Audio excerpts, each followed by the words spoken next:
combining beauty and elegance, embracing functionality and longevity.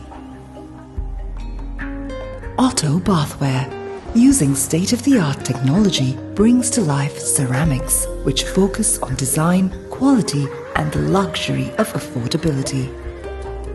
Otto Bathware lasts generations, embracing functionality and longevity. Otto Bathware, using state-of-the-art technology, brings to life ceramics. Otto Bathware lasts generations. From a tender age, money motivated him. Having been born as the third child of a 7-member middle working class family, one day his father gave them a task of planting a seed of choice, which he said would someday grow into a big tree. While some of his siblings planted sprats, he went on to plant a coin. But deep-rooted aspirations and inherent characteristics of entrepreneurship took him far beyond simply making money to a completely new level of business leadership. He is Mr. SHB Karunaratne, the Managing Director of Art Decoration. We had an opportunity to talk with him recently.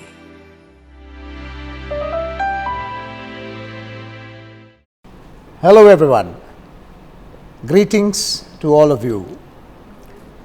So Mr. Karunaratne, most of the business leaders take inspiration from their childhood, and likewise you may have great stories in your childhood. So we would like to listen to those stories, your school days, your family, hobbies and your other interests. Yes, I think I must mention this at this stage. When we were small, our brothers and sisters, we were playing on the garden, and then one of my brother or a sister, I don't remember which one, they have taken a spread and try to put it underground to make more spreads. We call halmesa, right? Yeah. Spreads. But instead I have taken a coin and I put a coin under the ground, so I want to make a money tree. Wow. I mean, that time I didn't know what it's all about, but now I understand, okay, I had something behind me. So actually I was schooling in Balangoda in small days, and I went to Buddha Jayanti Mahavidyalaya, and then thereafter we moved to Ganemulla. Then I did my secondary school studies in Galihitiya Central College. That time it was the second best in Sri Lanka. But of course I got through a scholarship where I could get to best 5 schools, free entrance to Ananda, Nalanda, Thurston, Gampa, Bandaranaike, Galihitiya Central, whatever. But then I decided, because that was the second best school, central school in Sri Lanka at that time. There were like 10 students going for the medical college every year, and they were number 2 in sports in Sri Lanka. So I decided to go there. This is where I did my secondary education. And even from that time, I was a little bit different in my family. So I was like thinking very different, and I work very different. So I think these are kind of entrepreneurship that you show up even in your childhood. So that shows your imagination, the capacity of your imagination during childhood, and that has become a reality now. And you're excelling at a rate starting from those days. So let's move on to talk about the company, your products, the human resources, the production facility, raw materials, so on and so forth. So first let's start from your production facility and the wonderful products that you're offering to the global market. If I am to give a start like this, I mean, our company, we actually started from the scratch. I mean, initially in 1992, I didn't have a company by myself. I was buying from the other people who are doing it in small way in Sri Lanka. Then of course my wife and myself with my wife's brothers and a few other neighbors, like we are like 5-6 people. Whatever we buy from the market, we bring it at home and we do painting and stuff, and we send our first shipment to Germany. And actually I should appreciate and mention the name of my friend again, Mr. Peter Suen. He working for one of those companies in Germany as a buying manager, and he sent me his first order to me. I still remember it was like $7,000 order. So we were like, okay, and then I was very blessed. I must mention this. I mean, I had a dream to become exporter, but I got the export order before I have registered my company. I was so blessed, to be very honest. Many people start business and they're waiting for orders and so on. But in my case, I got the order. I mean, even I didn't have registered a business.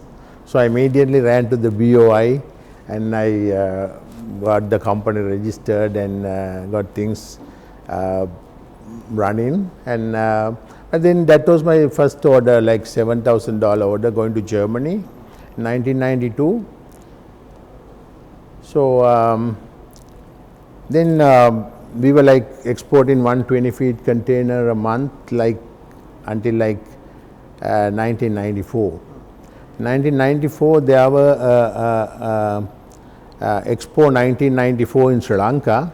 I still remember it was held at the SLEC, and then we happened to exhibit in this exhibition, and then there were foreigners coming from other countries also to buy our products, the products of the Sri Lanka. And then I remember one customer from Holland, a big guy, he told me, hey, your presence makes worth for us to be in Sri Lanka. If not for your presence today, and our trip to Sri Lanka is absurd, because we were the only product that you could select. Right? And then I remember he told me our buying volume is like $500,000, $500,000 a year. I mean, that time for me, oh my God, okay. So I immediately ran to the bank nearby, NDB, and I said, I want a loan. There's a foreigner who wants to buy $500,000 a year. And then I was getting organized to expand my business. So that was the initial beginning. But when you look back, that I'm very content that today our company, we export to over 47 countries around the world. And we bring valuable foreign currency to our country. I mean, in this crucial time, we are very hungry for the dollars, the country. And I think we bring a decent amount of dollars to our country, and we give employment to like 280-90 people here. And so there are more than 1,000 people, they have their lifeline from our company.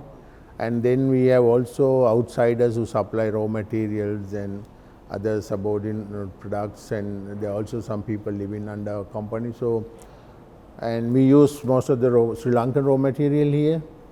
So at the end I can be very happy that I have discharged my duties towards my family and my country. So I'm not in debt to my country or to my family. I think that's a really important point, Mr. Karnaratna. You commit yourself, you build a team around you, and more importantly, you give back to the community. Since you talked about your employees, they are the heart of your business. Let's talk more about them. What are the values that you have seen in them, their potential, their skills, so on and so forth? I think if I'm to start with, I always used to keep telling this, the best employees I have ever seen are from Sri Lanka. The best employees. They're very quick learners. They're very obedient. They're very innocent. But they're very intelligent. They're very nice when you know how to handle them. That is the most crucial part. Most of the people, they still do manage their labors like kind of British style, which is a bit outdated, if I'm allowed to say this. I prefer more Japanese way of managing people. So if I want to clean my room, my office, I sometimes ask the manager, can I clean my room? Instead of asking somebody to do it, but they come and quickly clean it for me. I mean, this is the best way of communicating. When I say, can I clean it? Oh no, we will do it for you, sir. How nice. This is my way of management. And it works very well. And I mean, everything, no matter what you do, but at the end of the day, results counts. So when you look at all the index in business, I mean, we are very high in all the indexes in business.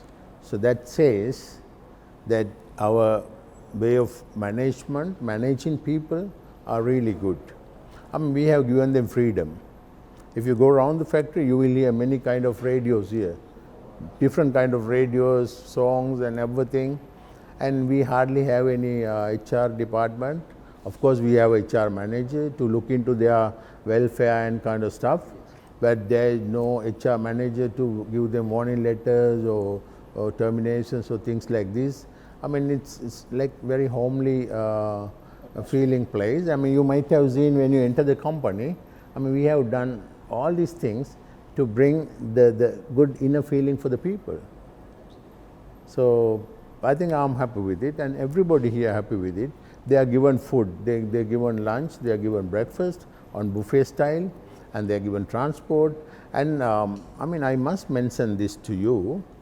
We are the only company with this crisis situation, with this all the pandemic in the year, we paid 3 months bonus. We paid 3 months bonus in last December. And nevertheless, we paid also bonus in April 1 month, apart from that 3 months. So I'm very proud and I'm very happy to pay them 4 months bonus in this crisis situation with the pandemic. I mean, many companies, they complain they cannot pay salaries and they cannot pay full salaries. I mean, most of the people, they never paid bonus, but we did everything. So that says how good that we take care of our people. And nevertheless, my people take care of us too. I mean, it's a very fair way of doing business. Good for you and good for me. Win-win situation. Thank you very much to the wonderful audience. Until we meet you in the next episode of this discussion series, stay safe, take care.